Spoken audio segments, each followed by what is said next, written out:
नमस्कार मंडळी, मी अर्चना.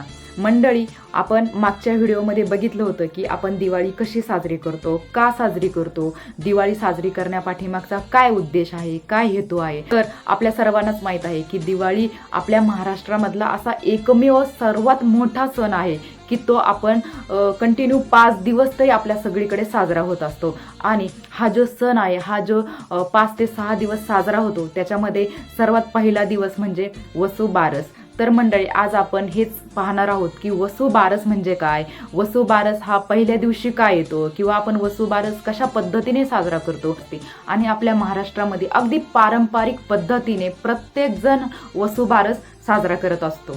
वसुबारस म्हणजे दुसरं तिसरं काही नसून आपल्या गोठ्यातील जी गाई आणि वासरू असतं त्यांच्याबद्दल कृतज्ञता व्यक्त करण्याचा हा दिवस असतो. आणि शेतकरी बांधव खूप मोठ्या उत्साहाने, खूप मोठ्या आनंदाने हा वसुबारस दिवस साजरा करत असतात. मंडळी, वसु म्हणजे द्रव्य, द्रव्य म्हणजे अर्थात धन, असं याचा अर्थ सांगितलेला आहे. आणि शेतकरी बांधव या दिवसाला गोवत्स असंही म्हणतात.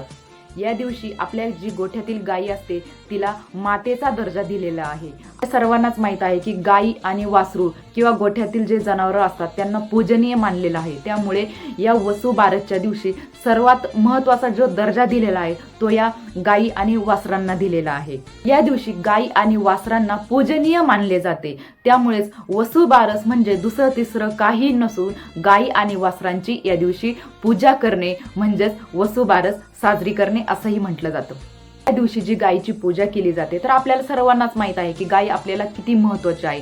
त्यामुळे गायीला जो मातेचाही दर्जा दिलेला आहे, त्यामुळे गायीची ह्या दिवशी पूजा केली जाते. आणि या दिवशी सगळ्यात महत्त्वाचं म्हणजे प्रत्येक शेतकरी बांधव हा गोठ्यामध्ये जाऊन आपल्या गायीची आणि वासरांची पूजा करत असतो. तर मंडळी, हा सण साजरा करताना आपल्या महाराष्ट्रामध्ये वेगवेगळ्या भागामध्ये वेगवेगळ्या पद्धतीने साजरा केला जातो. उदाहरणार्थ जर घ्यायचं झालं तर काही ठिकाणी काही शेतकरी हे आपल्या गायी आणि वासरांना तसेच गोठ्यातील इतर जनावरांना सुद्धा नैवेद्य ठेवतात. परंतु या दिवशी महत्त्वाचा जो नैवेद्य आणि ज्या नैवेद्याला मान दिला जातो तो म्हणजे आपल्या शेतातील बाजरीची भाकरी आणि शेंगाचा नैवेद्य. तर मंडळी, मोठ्या भक्तिभावाने आपण वसुबारस हा दिवाळीचा पहिला दिवस साजरा करत असतो. आणि या दिवशी ज्यावेळेस आपण गायी आणि वासरांना मान देतो त्या दिवशी त्यांना एक नैवेद्य ठेवला जातो. आणि हा जो नैवेद्य ठेवला जातो तो फक्त ह्याच दिवशी ठेवला जातो आणि ह्याच दिवशी त्या नैवेद्याला खूप महत्त्वाचं मानलं जातं. आणि या दिवशी जो नैवेद्य ठेवला जातो ते नैवेद्य म्हणजे आपली बाजरीची भाकरी आणि गवारीच्या शेंगा. हा मित्रांनो, आपली बाजरीची भाकरी आणि गवारीच्या शेंगांचा नैवेद्य या दिवशी ठेवला जातो.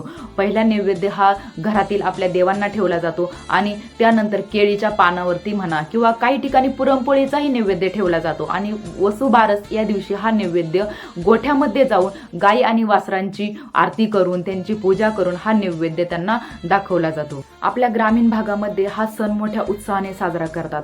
सकाळी उठल्याबरोबर घरातील देवांची पूजा करून त्यानंतर तुळशीची पूजा करून आणि त्यानंतर आपल्या गोठ्यातील गायी आणि वासरांची ग्रामीण भागातील शेतकरी पूजा करत असतात.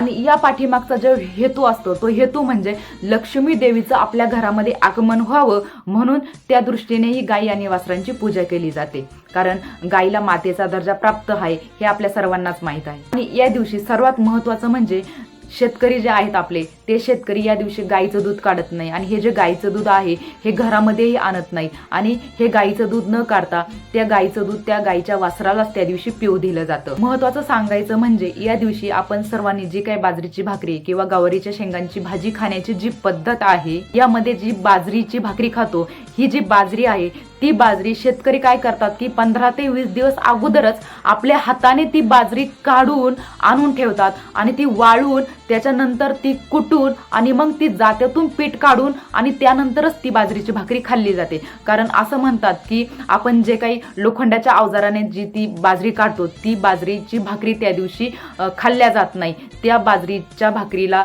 किंवा ती जी बाजरी असते तिला लोखंडाच्या अवजाराने न काढता आपल्या हाताने काढून त्याच्यानंतर ती बाजरीची भाकरी खाल्ल्या केल्या जाते. तर आपल्या घरामध्ये भरपूर उत्पादन व्हावं, आपल्या मुलांना आरोग्य लागावं, या पाठीमागं हा सगळा हेतू असतो. हा जो वसुबारसचा दिवस आहे, हा दिवस दिवाळीचा पहिला दिवस असल्याने आपल्या घरामध्ये आपण बघतो की आपल्या घरामध्ये दिवाळीचं फराळ करण्याची ही लगबग चालू असते. आणि वसुबारस हा असा दिवस आहे की ह्या दिवशी आपण सूर्य मावळला की आपल्या घरांमध्ये पणत्या लावायला सुरुवात करतो. आणि यामध्ये 5 प्रकारच्या पणत्यांनाही महत्त्व दिलेलं आहे.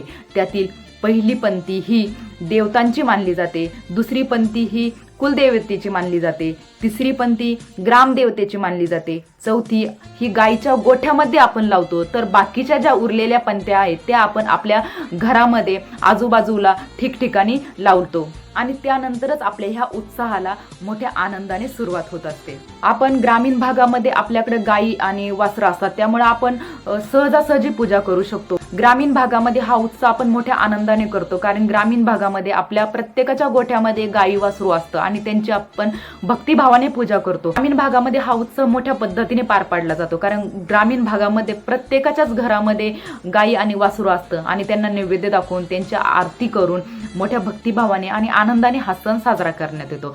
परंतु शहरी भागामध्ये आपल्या काय प्रत्येकाच्याच घरामध्ये गायी आणि वासरू नसतो. अशा वेळी शहरी भागातील लोक काय करतात की ठिकठिकाणी गोशाला असतात आणि त्या गोशालेमध्ये जाऊन ते गायी आणि वासरांची पूजा करतात, त्यांना नैवेद्य दाखवतात आणि अशा पद्धतीने ते आपला सण साजरा करतात. किंवा ज्या ठिकाणी गोशालाही नाहीये त्या ठिकाणी ते लोक काय करतात, घरामध्ये मातीची किंवा धातूची गायी आणि वासरांची मूर्ती आणून देखील आपण हा सण आपल्या आपल्या पद्धतीने साजरा करू शकतो.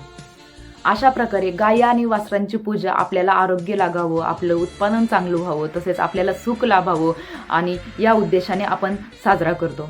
हा जो वसुबारस हा दिवाळीचा पहिला जो दिवस आहे तो मोठ्या भक्तिभावाने मोठ्या आनंदाने सगळेच लोक साजरा करत असतात. अशा प्रकारे दिवाळीचा पहिला दिवस वसुबारसच्या तुम्हाला खूप खूप खूप शुभेच्छा.